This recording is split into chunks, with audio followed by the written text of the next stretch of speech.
पहले आप ये वीडियो क्लिप्स देखिए।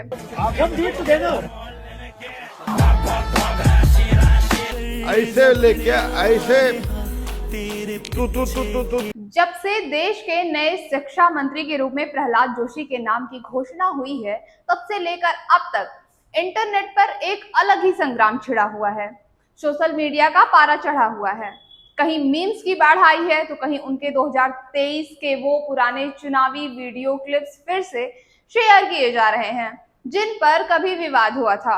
यहाँ तक कि लोग पुराने शिक्षा मंत्री धर्मेंद्र प्रधान के कार्यकाल की तुलना आज के नेतृत्व से करते हुए तरह तरह के सवाल उठा रहे हैं। लेकिन बात सिर्फ वायरल वीडियो और मीम्स तक सीमित नहीं है।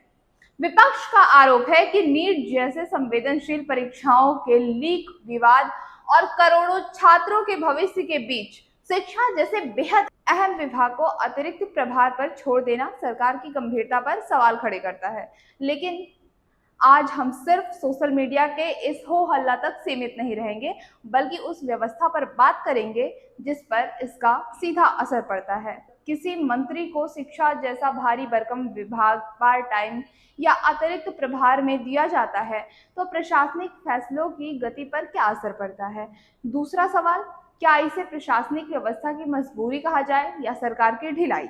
और तीसरा सबसे बड़ा सवाल, सोशल मीडिया के इस दौर में नेताओं के पुराने बयानों का वायरल होना और नीतिगत अनिश्चितता देश के करोड़ों छात्रों के भविष्य और जन विश्वास पर इसके क्या दूरगामी परिणाम हो सकते हैं। आइए आसान भाषा में समझते हैं इस पूरी व्यवस्था की अंदरूनी कहानी और इसके दूरगामी असर को।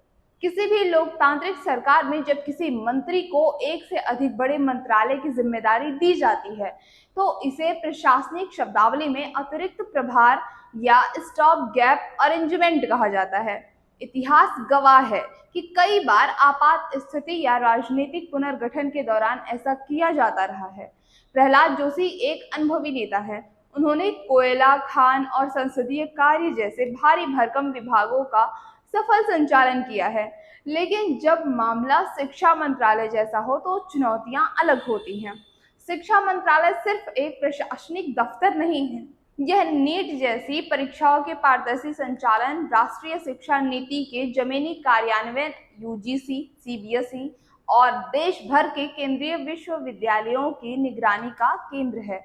यहाँ सबसे बड़ा सवाल समय और ध्यान का आता है। जब एक ही मंत्री के पास खाद्य सुरक्षा, उपभोक्ता मामले, ग्रीन एनर्जी और शिक्षा, इन तमाम बड़े और गतिशील मंत्रालयों का प्रभार होगा, तो नीतिगत फैसलों की गति पर क्या असर पड़ेगा?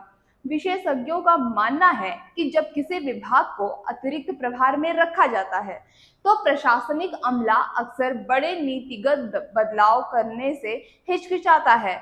वे वेट एंड वॉच की स्थिति में आ जाते हैं, जिससे दूरगामी सुधारों की फायदे धीमी पड़ जाती हैं। अब आते हैं हमारे दूसरे मुख्य सवाल पर, क्या इसे सरकार की लापरवाही कहा जाएगा? इसके दो दृष्टिकोण हैं। पहला दृष्टिकोण आलोचकों और विशेषज्ञों का। अगर देश में नीट पेपर लीक, परीक्षा सुधार और छात्र आंदोलन जैसे गंभीर मुद्दे चल रहे हों, तो उस समय एक समर्पित कैबिनेट मंत्री का न होना व्यवस्थागत ढिलाई का संकेत देता है।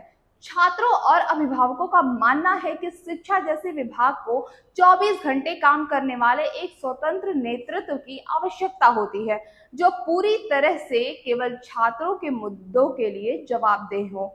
दूसरी ओर सरकार के समर्थक और प्रशासनिक विशेषज्ञों का तर्क है कि अतिरिक्त प्रभार एक अस्थायी व्यवस्था होती है। इसका उद्देश्य किसी नए व्यक्ति को पूरी प्रक्रिया सौंपने से पहले काम को बिना रुके आगे बढ़ाना होता है। प्रहलाद जोशी जैसे वरिष्ठ और संकट मोचक नेता को यह जिम्मेदारी देना यह दर्शाता है कि सरकार परीक्षा सुधारों और प्रशासनिक समन्वय को अनुभवी हाथों में रखना चाहती है। इस पूरे घटनाक्रम का सबसे दिलचस्प और गंभीर पहलू सोशल मीडिया पर देखने को मिल रहा है। जैसे ही नेतृत्व परिवर्तन हुआ, डिजिटल प्लेटफॉर्म्स पर पुराने मंत्रियों के कामकाज की तुलना नए मंत्रियों के पुराने बयानों से की जाने लगी। सोशल मीडिया के इस दौर में राजनीति अब केवल नीतियों पर नहीं बल्कि इमेज और पर्सनालिटी पर लड़ी जाती है। हमने देखा कि कैसे प्रहलाद जोशी के 2023 के पुराने राजनीतिक बयानों के वीडियो क्लिप्स फिर से वायरल किए जाने लगे। यहाँ तक कि अल जजीरा के नाम पर एक फर्जी बयान भी फैलाया गया कि पेपर लीक नहीं रोके जा सकते, जिसे बाद में पीआईबी फैक्ट चेक ने पूरी तरह खारिज किया।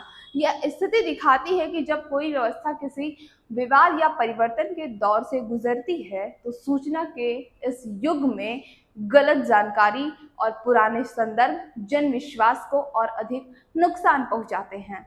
जब जनता या छात्र किसी मंत्री को उनके पुराने मजाकिया बयानों या वायरल क्लिप्स के चश्मे से देखने लगते हैं तो नीतिगत फैसलों पर से उनका भरोसा डगमगाने लगता है, चाहे वह मंत्री प्रशासनिक रूप से कितना ही सक्षम क्यों न हो। तो अंत में इस पूरी स्थिति के दूरगामी परिणाम क्या हो सकते हैं? पहला, छात्रों और युवाओं के विश्वास का संकट। शिक्षा व्यवस्था केवल नियमों से नहीं भरोसे से चलती है। अगर छात्रों को यह महसूस हो कि उनका मंत्रालय अंशकालिक व्यवस्था पर चल रहा है तो उनका तंत्र पर से विश्वास कम होता है। दूसरा, नीतिगत सुधारों में देरी।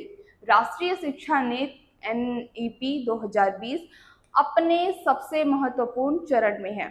परीक्षा एजेंसियों जैसे NTA में संरचनात्मक सुधार की जरूरत है। ये ऐसे काम है जो पार्ट टाइम ध्यान से नहीं बल्कि पूर्णकालिक समर्पण से ही संभव है। तीसरा, धारणा की राजनीति। सरकार चाहे कितनी भी मंशा से काम करे, लेकिन अगर सोशल मीडिया पर तुलनात्मक मीम्स और पुराने विवाद हावी हो जाए तो सरकार का मुख्य रिपोर्ट कार्ड पीछे छूट जाता है और विवाद आगे आ जाते हैं। निष्कर्ष यही है कि लोकतंत्र में राजनीतिक फेरबदल और अतिरिक्त प्रभार कोई नई बात नहीं है, लेकिन जब विषय देश के करोड़ों युवाओं के भविष्य और शिक्षा व्यवस्था से जुड़ा हो तो सरकार से अपेक्षा की जाती है कि वह जल्द से जल्द एक पूर्णकालिक, समर्पित और दूरदर्शी नेतृत्व प्रदान करे। पुराने विवादों और वायरल वीडियो की राजनीति से इतर देश के छात्र आज केवल एक चीज चाहते हैं: पारदर्शी परीक्षा, मजबूत नीति और एक स्थिर भविष्य। आप इस पूरे मुद्दे पर क्या सोचते हैं? क्या शिक्षा जैसे संवेदनशील मंत्रालय में अतिरिक्त प्रभार की व्यवस्था सही है या यहाँ तुरंत एक पूर्णकालिक मंत्री होना चाहिए? खैर, अब इजाजत दीजिए मुझे यानी मुस्कान को। फिर मिलते हैं अगली रिपोर्ट के साथ। देखते रहिए बेधड़क खबर। नमस्कार।